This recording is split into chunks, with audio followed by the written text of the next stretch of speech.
Hello, welcome back to another episode of the Imdb Top 250. My next movie here that I will review is The Green Mile. The Green Mile is about the lives of guards on death row that are affected by one of their charges, a black man accused of child murder and rape.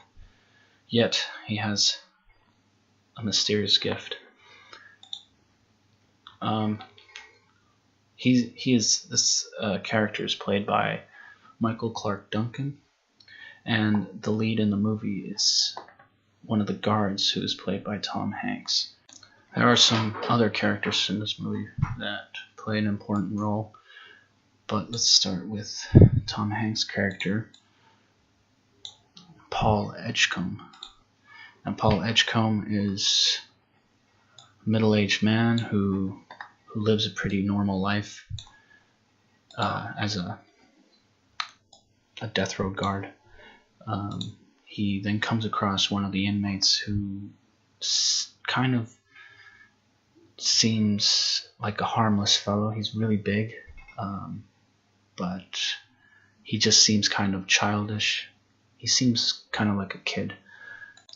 Eventually these characters form a bond, and also he forms a bond with most of the guards, but there's also some antagonists.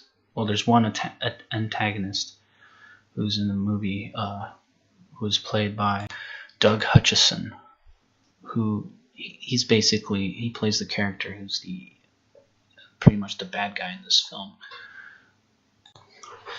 The acting in this film is really good. Most of the actors in this film did a terrific job. You really learn to care about most of the characters, except for the antagonist, of course, who you end up hating. So basically, these guards have their own daily routine, and they help execute the inmates on death row. But they all grow this likable bond with the black inmate called John Coffey. They start to think that he's actually innocent and he was just put in jail. He was charged because of the color of the skin. But this is more of a side plot. The main plot is because he starts to show godlike gifts. The antagonist in this film, he is kind of a bit of a psychopath. He enjoys causing pain to others. He likes to be in power and in control, but at the same time, when the situation presents itself, he is a bit of a wussy. These powers that Michael Clarke Duncan's character has, he uses these powers to help and to heal people. So he's basically some sort of healer, and that's when they all start to realize that he's a very special person. The movie itself is quite long, but that's not an issue. I mean, you're pretty captivated by the whole thing, so it just flies by pretty quickly. It's a pretty emotional movie by the end of it, because whether or not he's innocent, he's still on death row, and these guys start to believe that he's a good person and he just wants the well-being of others. The cinematography was pretty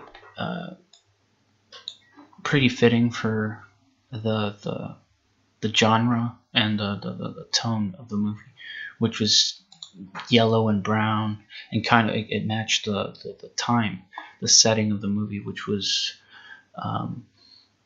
sometime in the early 1900s. So basically most of the characters in this film are good people, except for that one who's played by Doug Hutchison, who's basically demented. There's not much to say about the dialogue. It's pretty straightforward. It's a very well written script. my opinion on the whole film. It's a really good film.